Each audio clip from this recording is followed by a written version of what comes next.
Hi guys! Good morning! So for today's video, nandito na naman tayo sa Aquinas Residences, Santo Tomas, Batangas. And nandito tayo ngayon kasi kung napanood niyo yung previous video namin dito sa Aquinas, yung young couple from Taguig is magre-reserve na sila ng property dito.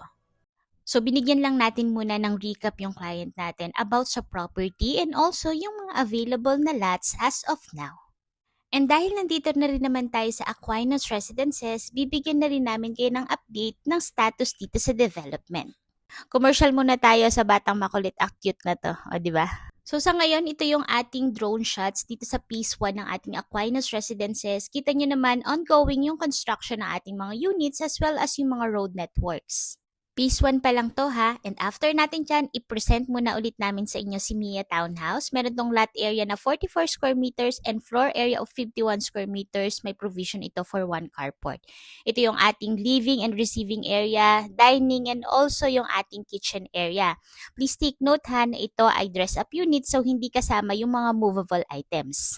Meron tayo ditong service area. Ito yung ating toilet and bath dito sa ground floor. O diba, complete set of fixtures tayo kaya wala ka na talagang aasikasuhin sa unit na to.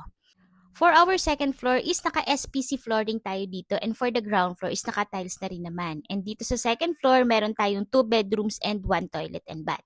So spacious enough naman yung ating unit or yung mga bedrooms ng ating unit.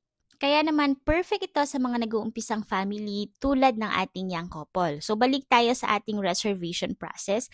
Ayan, nagsasign na yung client natin ng mga documents and also mga reservation agreements and chinecheck na rin dito sa Aquinas Residences yung mga requirements na naipasa ng client natin.